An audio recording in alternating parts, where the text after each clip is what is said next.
And that jarring cacophony for the third week in a row, exactly the same one, tells you that you're listening to the Power of Three podcast, the Doctor Who podcast that likes to discuss, discourse, digest and disagree, and dance, as we found out last week, as we work our way through the Doctor Who universe in all its forms. I'm Kenny Smith. And I'm David Steele. Welcome back. Thank you for joining us. We are still season 20 themed this week, aren't we, Kenny? We are. A sort of unexpected one. This wasn't originally planned, but it then popped into my mind. I thought, you know what? We've spoken with Steve Gallagher before. He's lovely. Why don't we ask him about the writing of a story, given that he's one of only, two season 20 writers that are still, well, I suppose Chris Bailey we don't know, but Peter Grimwade's gone, Barbara Clegg's 93, Terrence has left us. Imagine, it'd be great. Imagine we got Barbara Clegg on, listeners. Wouldn't that be good? That'd be amazing. I'm right in thinking apart from Jane Baker, the only female writer of the original series. You might want to throw Leslie Scott in there with a question mark if she really existed. Paul Erickson insisted she did nothing. Of course. I quite like the Arc listeners. There's an episode called The Steel Sky that was broadcast, how many years to the day before I was born? Something like that. Anyway, that's not what we're talking about. We're talking about Terminus. Kenny, I quite like Terminus. What do you think about it? Well, as we record, we've just been to Tom Harris's 25th wedding anniversary. Keith McCulloch was there playing all the tunes. Yep. The 88-91 Royale, Future Pleasure. Honestly, everything that you could possibly want was there. Sylvester McCoy, special guest of honour, which I think made Tom's day. We're jesting, of course. Yeah, because our best wishes and all that to Tom and Carolyn on the occasion. Yes, we had a great time, and we just thought we'd give him a quick mention so that Tom was here with us in spirit, if not in person. Although, if we thought about it, we could probably have asked him for a quick word, but we didn't, so too late, Tom. Sorry, mate. But back to Terminus. I remember it very well when it first went out, because it was, as I've said, when we were talking about season 20, this was the sort of peak of my sort of youthful sort of interest, and it's a story that I remember very fondly, because it was just so atmospheric.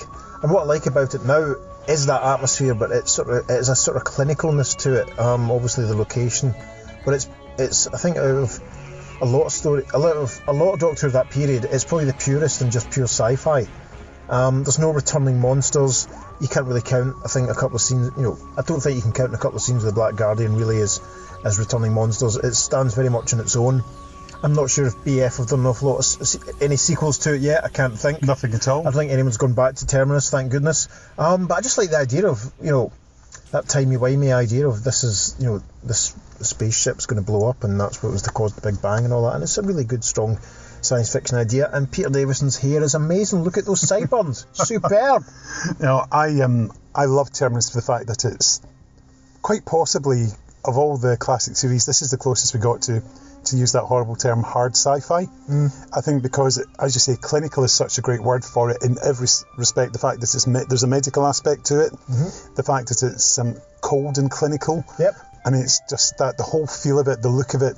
I mean, just you watch it and just like the colour scheme, it feels so real in places. It's a very bleak story in a lot of ways, because the battleship grey or military grey corridors and all that, and Nyssa goes through that. The Ringer has a horrible time of it and has that very uncertain, future fate when she decides to stay behind. And also all the themes about, let's be honest, Big Pharma, and the way this mass treatment of the ill and all that stuff. That's fascinating to think about. That has a real resonance in a similar way to, a lot of the stuff in the Philip Martin stories has more resonance, years after the event than maybe it did at the time. I think Mr. Gallagher or Mr. Lydecker was very forward thinking, and I think it's a shame that maybe some of the design aspects slightly go against it, but you get that quite often in classic Who. In this case, I'm talking about the Garm and probably the ridiculous outer space hairspray space pirates, with their makeup and their doos and their big transparent helmets. But I don't think those things really go against it. I know it's not a very well regarded story. I know it's not a lot of people's default, but it's one that I had to choose one from season 20. I think it's one that I would go to because I like its sterile qualities. It's very unique in that way, I think. Yeah, I think sterile is very much the word for it. And as we're recording, listeners, there's a squirrel coming towards us. I don't know if he's trying to grab Dave's nuts or anything, but he's just... Dave does not like an innuendo. Yeah, the squirrel's just literally just hopped past us. So, that's the Terminus squirrel. It is now our... I've just taken a very bloody photograph, which is not even worth posting in a tweet. That was pointless. Oh, well. Anyway. Yeah, for me, Terminus is one of those stories that I like. I think it's one that... It's not one you automatically go to think, what am I going to put on tonight? But, I mean, I think this is a story that I would have been... I'm glad I didn't watch it in lockdown, because I think it's got that... It's because it's so realistic in so many ways, if that makes sense. The fact that you've got all the disease and it's so well portrayed.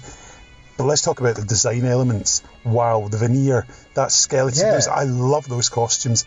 They look amazing. They look like they're proper armour, not sprayed plastic. Yeah, and all those lads, you know, playing the veneer, they're all fantastic. You know, people I've seen them in, quite a few of them I've seen in other things, you know, since, and they are all fully realised, you know, really believable as people. That horrible situation they're stuck in. And again, what I was saying about the bleakness of this story, the bleakness of their existence, is, you know, just stuck on this space station in the middle of nowhere, dependent on this, you know, green sludge to keep them going. It's really interesting. It's fascinating. Yep. So much more depth to it than some, you know. And let's be honest, there's a lot of good stuff in season 20. There's some brilliant ideas in season 20. You know, you've got a really solid Mara sequel. Omega coming back, which some people might say is unnecessary, but you know, a year and a half after 3 Doctors, of course he's going to come back. Superb. The ideas and imagery, Modern Undead, is superb. The same goes for Enlightenment. And The King's Demons is, you know, to use a phrase I don't like, is a fun little historical romp, which has, as I keep saying, has that brilliant bit with when they play the Roger Delgado theme. So there's a lot of good stuff. There's a lot of inspiration and sight in season 20, and despite the fact that it's the 20th anniversary season, it's not relying completely on the gimmicks of, say, returning monsters or returning characters. You know, I think the next couple of seasons do a much better job of milking that idea for all that it's worth. Season 20 is a lot to it, and Terminus is like the rest of them. It's full of good ideas and good performances. I think also there's another element that adds to the bleakness of it is Roger Lim's music. Absolutely. His scores are always, they've got that very sad, depressing kind of sound. I mean, it works brilliantly, I think, in this story and in Caves of Androzani. I think they're the two stories in which it works best. Yeah. Or Revelation as well. I'm not really a fan of the soundtrack Revelation, no offence, Roger. Listening to me, it always just sounds like little electronic farts going off and little playing with the drum beat thing on his Casio keyboard, trying to speed it up and slow it down without the teacher noticing, as we all did in the 2000s. Or sorry, the 80s, what we're talking about, 2000s. Yeah, Roger Lim is a big part of it because it adds to the atmosphere. There's that. And the sound effects as well, all the stuff in part 1 when the ship's, when I say the ship, I mean the TARDIS, is sort of phasing in and out and attaching itself to Terminus, and all the attendant sound effects and music just really create the atmosphere. It's not a depressing story at all, but it's a very foreboding and dark, and it's quite a scary story. Probably the scariest story of that season. It's certainly one of the most adult, and given as much as, you know, some of the themes that it's talking about. And we should talk a little bit about how, again, Mark Strickson's just arrived, but he's doesn't get an awful lot to do straight away, and it gives Nyssa a brilliant send-off. I think it's very, very true to the character that's been established, and all that shows that all that time in her bedroom synthesizing enzymes was going to get put to good use. Yeah, I'm not even going to go and make any comments about Sarah Sutton or Nyssa's bedroom, so I'm going to move swiftly on. I should hope so too. I'm learning. No, I think it's a great send-off from Nyssa. It's very true to character, and the fact that Nyssa always obviously wanted to help other people, that was something that was clear from the word go, you know, from Keep Her Tracking. She's helping the Doctor and Adric, strangers, and this is very much, you know, applying her skills not just in telebiogenesis but in everything else that she's learned. I mean, the final scene with her and with Sarah Sutton and Janet Field and Peter Davison is marvellous, you know, because Tegan's really upset, she's worried that Nyssa's going to die, and you know, but Nyssa's, you know, she's resolute, she's made a choice. And we should also probably quickly talk about the fact that Big Finish revisited it. I was a bit sceptical when I heard that they were bringing Nyssa back, but you know, they brought her back as older, and when we say that, well, they have really kind of revisited Terminus, because they picked Nyssa up again almost immediately after they left her, but some years had passed, and so they could squeeze out some stories with Nyssa, Tegan, Turlough and the Doctor. And that little season 20 and a half or season 20B stuff that is it Cobwebs? Is that the one that starts Johnny Morris's one, yeah. You know, you've got stories in there like the Lady of Mercia and, you know, Eldrad Must Live. There's some brilliant stuff in that little run. You know, There's one that's really like a James Herbert novel with rats. I can't remember what that one's called. Rat Trap. Yeah, there's the one with by Tony Lee. There's the Tanzo Wing Chang prequel, which is really good because it actually really minimises the callbacks and throwbacks. So they've done some interesting stuff with this since then. So we really should mention that because we've experienced it. But none of it really. It didn't detract from the impact of Nissa's actual leaving scene. Yeah, that was The Butcher of Brisbane was the prequel to Talons. Yeah, I had to think of that one there for a wee second. But yeah, all in all, they've done some really nice stuff with her, and I think that she's a character who's wasn't always best written in TV, but with somebody like Steve doing it in this case, she's very much playing to her strengths. Yeah, I don't think she's a lot of time in television. She's very well served. She's very underwritten, but BF have used that very well. They've played against it in a lot of stories. Playing up the humour of having this maybe shoot someone, or I remember the run from run about 2018 that had Ghost Walk in it. I can't remember the other two stories that came out around about that time in the main range, but they were joyous. So she's been served very well by BF. Like a lot of people, actually, more served than they were on television. Definitely. But yes, so shall we hear from Mr. Gallagher now then? I think we should. Let's head over to hear from Steve. Hello, my name is Stephen Gallagher. Many years ago, I started my TV career on Doctor Who. My first story was Warrior's Gate, and my follow-up to Warrior's Gate was Season 20's Terminus. Fantastic. Welcome back, Steve. Always a joy to speak to you. Happy to be here. Oh, as we were saying before we just started there, Terminus is one that I've always enjoyed, and I think that given the difficult birth that Warrior's Gate had, did that in any way put you off coming back to it, or did you feel that you'd learned enough to be able to go, yep, I know what I'm doing and what they'll want this time around?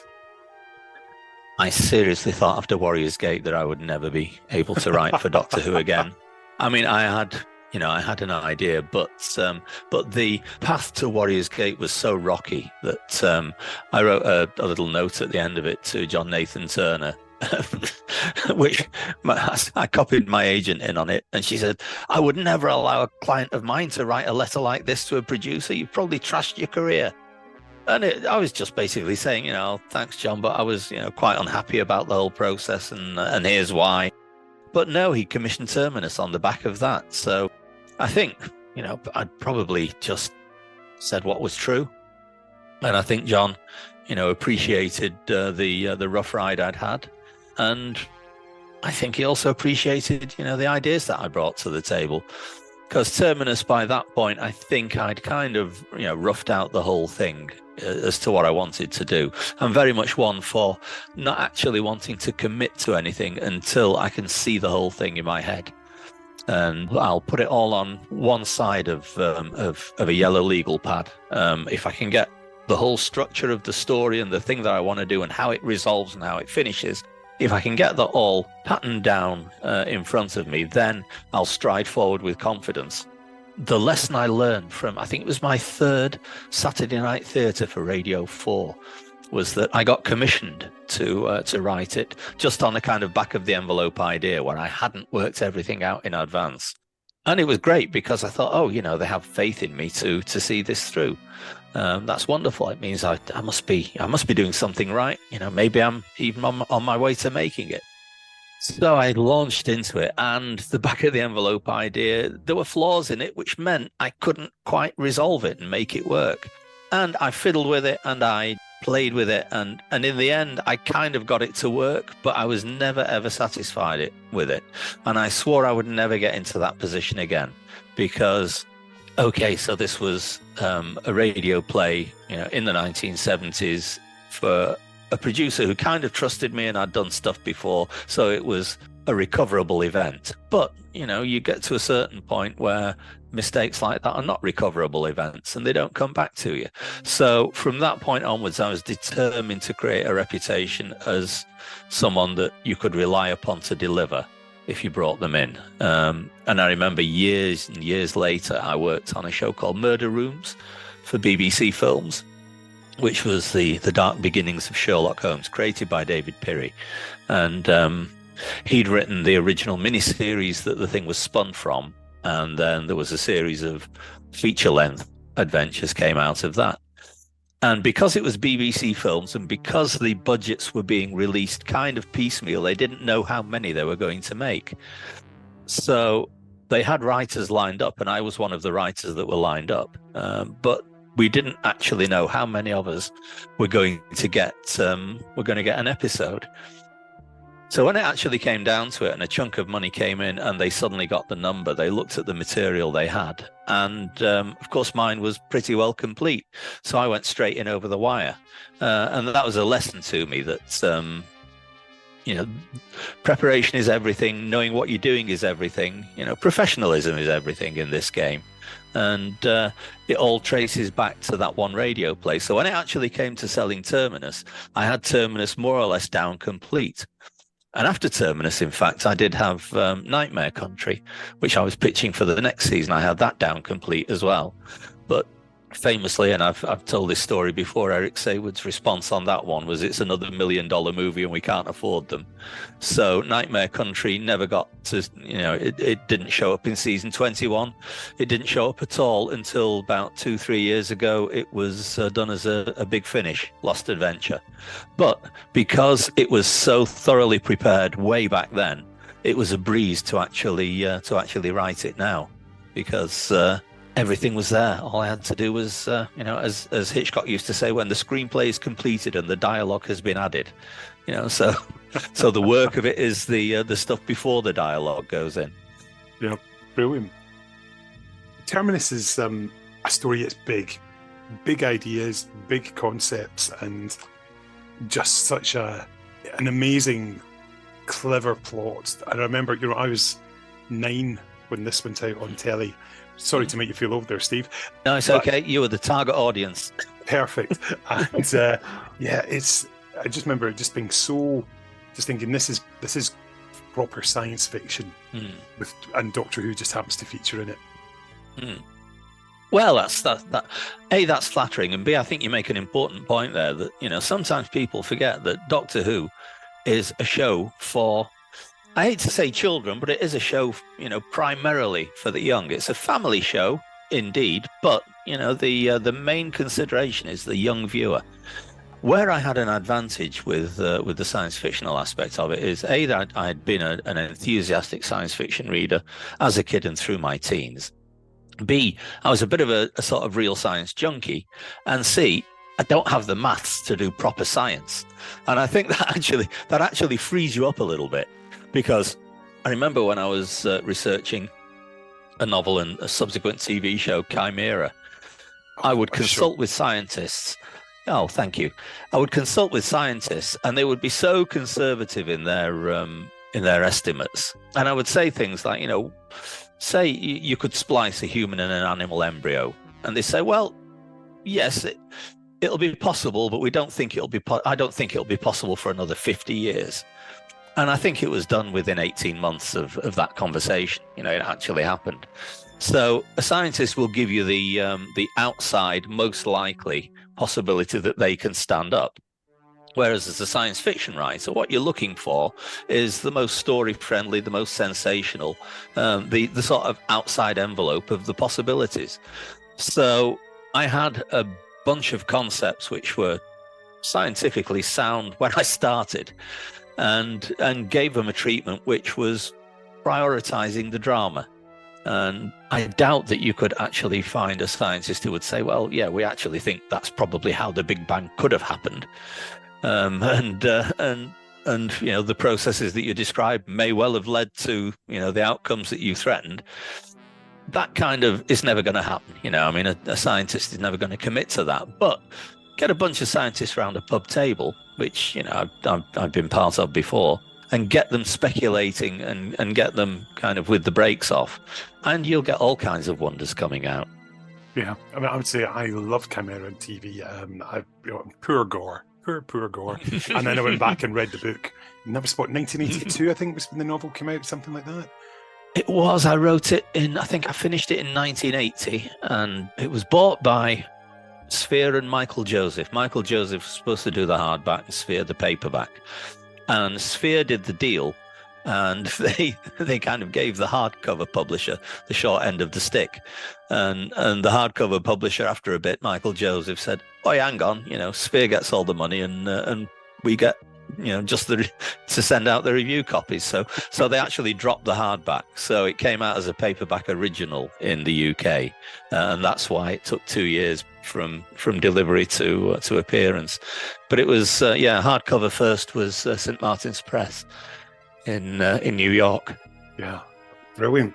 Let's go back to Terminus. I suppose that there's the whole idea of Lazarus disease. It's very much an adult film. I remember being scared by that, particularly when we got the look on the TV, just with the gaunt look, the pale faces, and just people just seem to have lost their personalities and devoid of just joy. And I think it was a very clever move just to sort of show that, and this to me, that sort of realize how important disease is, and how dangerous and serious they can be.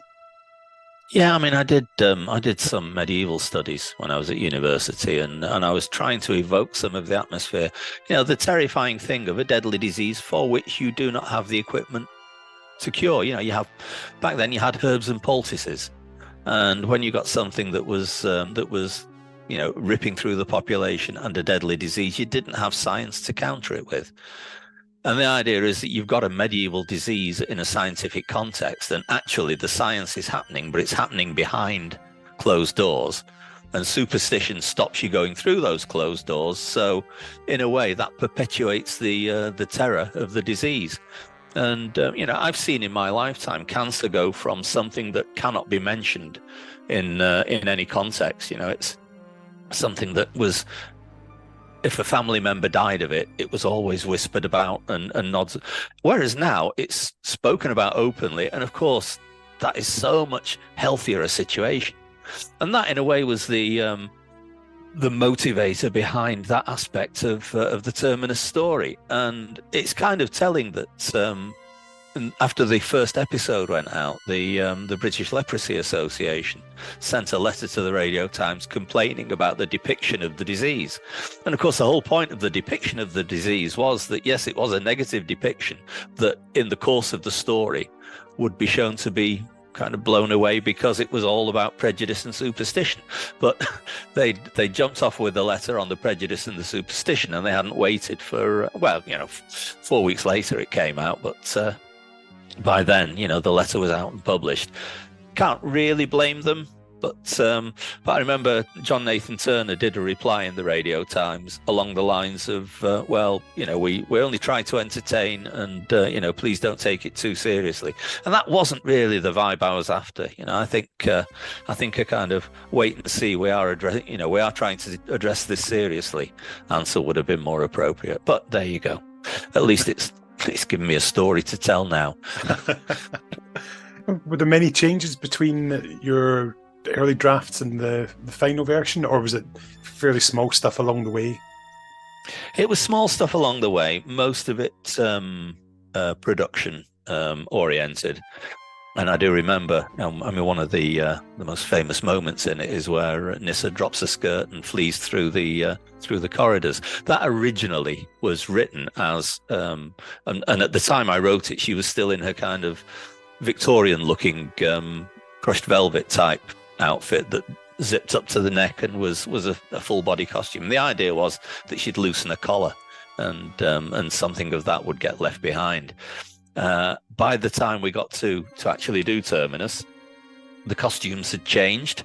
What John Fielding called the crumpet costumes had come in, and there was very little of Nyssa's costume that could be discarded. And I think the skirt was the only bit that could go. And I remember getting the scripts back, and Eric had rewritten that scene to take account of the costume change, and. Oh, that's it. Yeah, the original idea had been that she was wearing a brooch at her neck, and she'd ripped the brooch off in order to loosen her collar because she couldn't breathe, and she'd pricked her finger, so the doctor finds the brooch on the floor with a few drops of blood. And what Eric had actually written is, oh, it's Nyssa's skirt, and there's blood on it. And I thought, Eric, this is sending entirely a different message. So we actually kind of polished it back to whatever it finished up as, and I can't even remember what it finished up as. But that was kind of the general process going on. And I mean, fair enough. I did overwrite it, and I did cost them a lot of money. And I remember I wrote this little robot that goes around maintaining the ship, a little maintenance robot, and that was an extremely tricky prop that was really tricky to organize and really tricky to operate. And I kind of felt sorry for that because its actual value on the screen wasn't so huge. And that's a case of a writer being a little bit irresponsible when it comes to production, not visualizing, the problems he was causing. You do cause problems for people, and part of the creative process is handing people problems to solve creatively in their own field with their own skills. But but there comes a point where where you don't deliberately set out to make life hard for people. You want the thing that you've written to actually make it to the screen as smoothly as possible and as explicitly as possible. So any obstacle to that, if you can avoid that, is best avoided. Most definitely. And of course, this was Turlough's second story. Do you remember having any trouble capturing his character, or had you been briefed beforehand? I remember the briefing. It was just a piece of paper which said, Turlough is a young man who the Doctor meets on a planet. And I thought, okay. And there was none of his backstory given or anything. So when this, when Mark Strickson turns up in basically public school uniform, I thought, oh, okay, that's what Turlough's about then. Because I hadn't had access to any of the preceding material because the preceding story was still being written as I was working on mine. So you just take what you've got and you shoot for a character, and then the actor makes something of it. And I think Turlough worked. I was given the whole kind of Black Guardian situation, the idea that Turlough's been placed on there as a kind of mole in a way, and that every now and again the Black Guardian makes his appearance and urges Turlough on. And that was tricky because the Black Guardian had no part in my story and I couldn't really create him one. So those scenes tend to kind of just sit in there as sore thumbs in a little way. Valentine Dial turning up with a crow plastered on his head saying, kill the Doctor. And it kind of works, I mean, the nice thing about that was, I got the great Valentine Dial in one of mine. I have this thing where whenever any old movies come on, or when any TV comes on, I'll sit there in the lounge, and when an actor pops up who has been in something I produce, I just say, been in one of mine. And it really annoys people, so that's why I do it. Yeah, but it must have been a real thrill, to write for the Man in Black, who imagine somebody, a voice that's been part of your childhood. Because my dad was really excited when he saw he was in Doctor Who. I remember him being sort of like, it's the Man in Black. Yeah. And I actually did in later years write Man in Black stories for Radio 4, but by then Edward D'Souza was doing the voice. He'd taken over from Valentine. So again, whenever Edward D'Souza turns up on TV, it's been in one of mine. I love it. Got to be proprietorial over those actors. They've probably forgotten me, but for me, they're part of a big family, and I always feel a certain kind of loyalty and affection towards them. If you've been in one of mine, then as far as I'm concerned, you're family forever. Absolutely, the way it should be. Now, did you go down to the studio for this one? I did. I was there for at least one day, possibly two. In fact, no, I was there for two, because I remember now I was in the studio for one day, because that's how I came to observe how awkward and how much trouble that little robot prop was causing. And also I remember Dick Coles, the designer, had to walk around with a little paint wallpaper roller because the screaming skulls on the doors of the Terminus ship were like sticky back plastic. And they were lifting off the door and were getting bubbles in them. So he'd have to go around and iron all the bubbles out. That's my main memory of actually the studio shoot.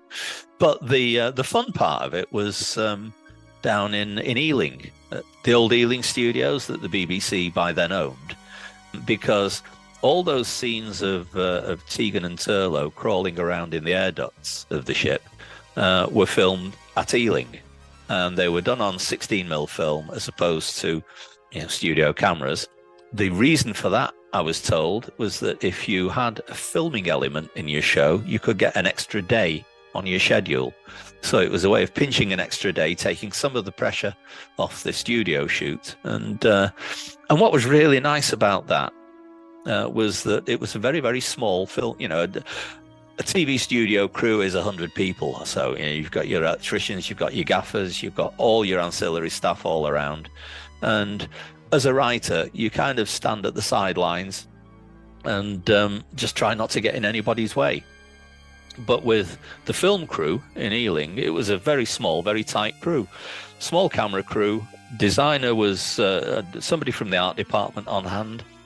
Director, floor manager, actors. And that was mostly it. You know, makeup, obviously. But there were very few of us. And, you know, for, I think, 2 days we were there. It was like a little party. It was quite chatty, really enjoyable. Everybody got to know everybody, and I sort of felt like one of the gang. You know, I was recognised and I was appreciated, as opposed to just an obstacle that had to be got around. So I really enjoyed that couple of days. The cameraman on that was Rami Adifarasin, who went on to a Hollywood career, very, very successful. You know, feature film director of photography, but he was our cameraman on the on the duct scenes in Terminus.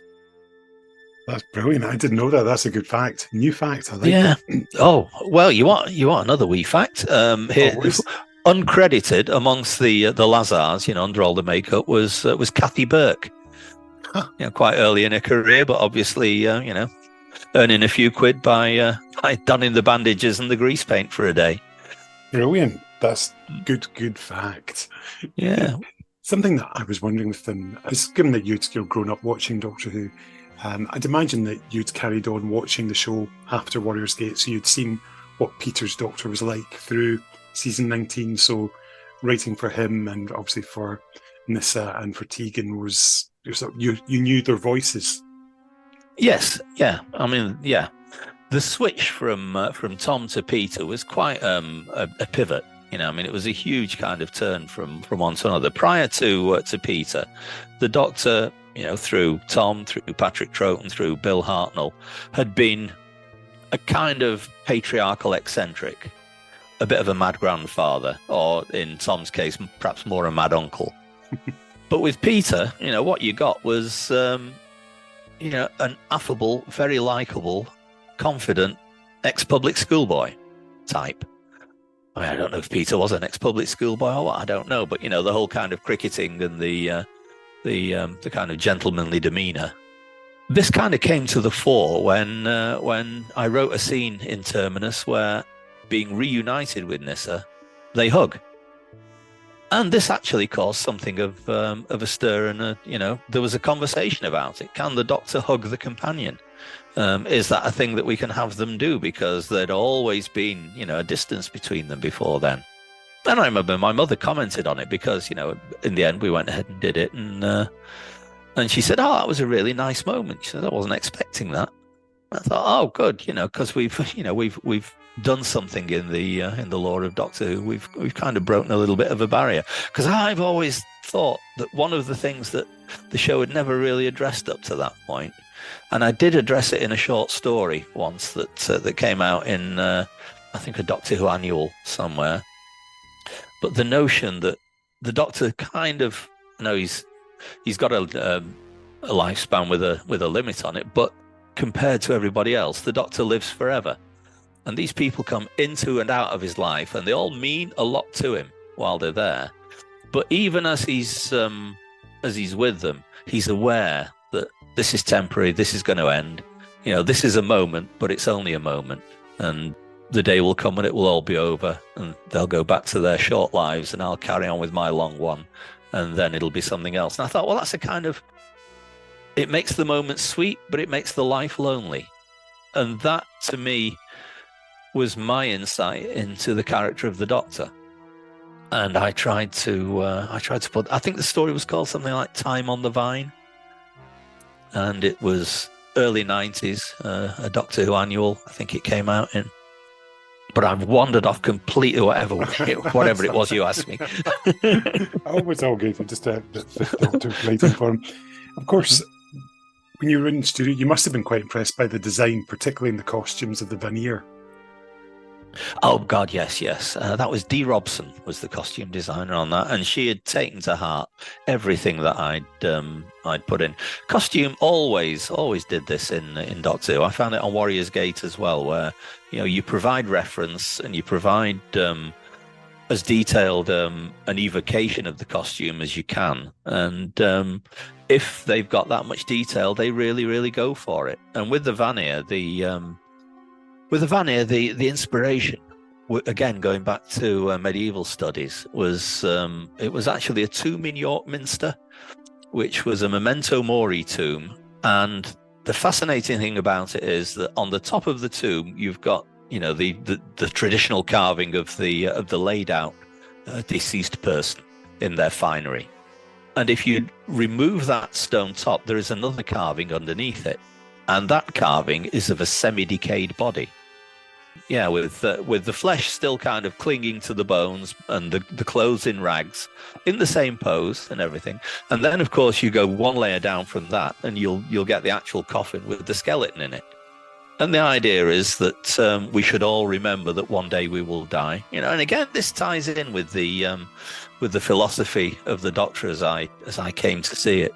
That one day, everything is temporary, flesh is temporary, values are permanent, and we always have to bear that in mind. So people used to, in the Middle Ages, they used to carry little memento moris, a little brooch with a human face on one side and a skull on the other. Always, and they would finger the brooch and remind themselves that, oh, this is temporary, one day they were supposed to finger it and remind themselves that this is temporary, one day we will die. But of course, what they would do is they would happily get on with their lives.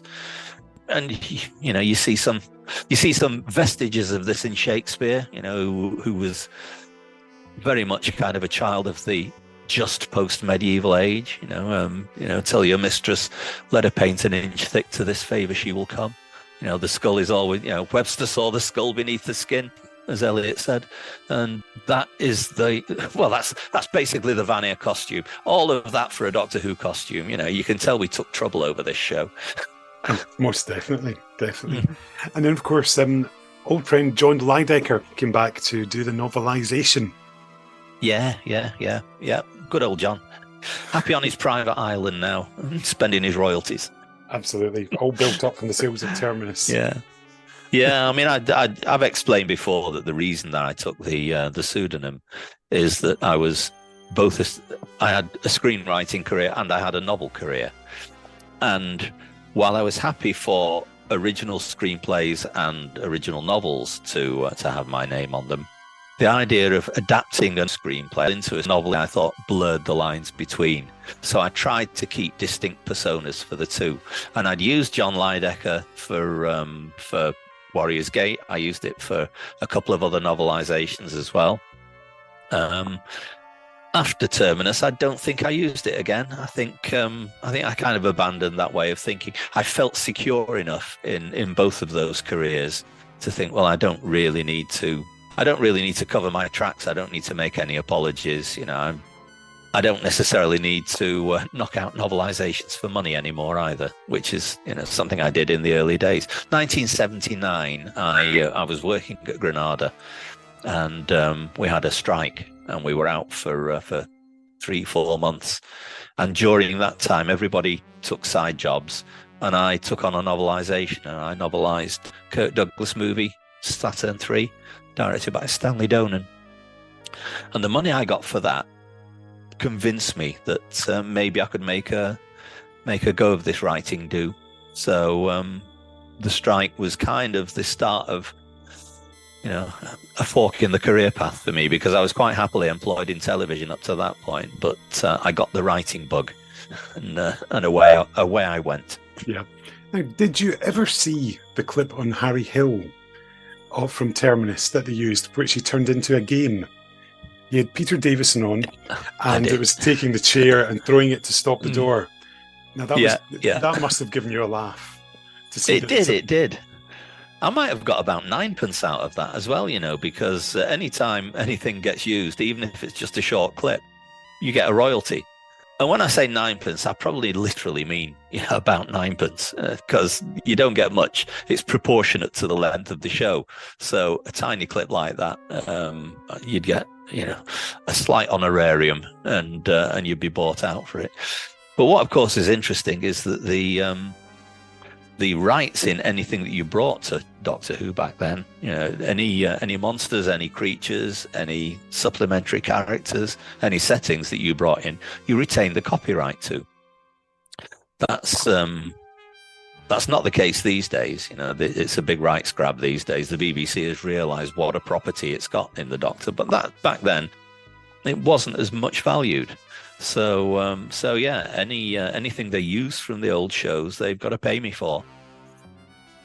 Excellent. Unless, of course, it's the Doctor, the TARDIS, one of the companions, because they're all BBC owned, or K9 is the Bob Baker estate. Yeah, so you must be looking forward to seeing the Blu-ray getting this wonderful new box set. Oh, the box sets are lovely, aren't they? I mean, I've got the season 18 box set, and you just sit there taking it apart and putting it back together again, a bit like Eeyore with his with his present.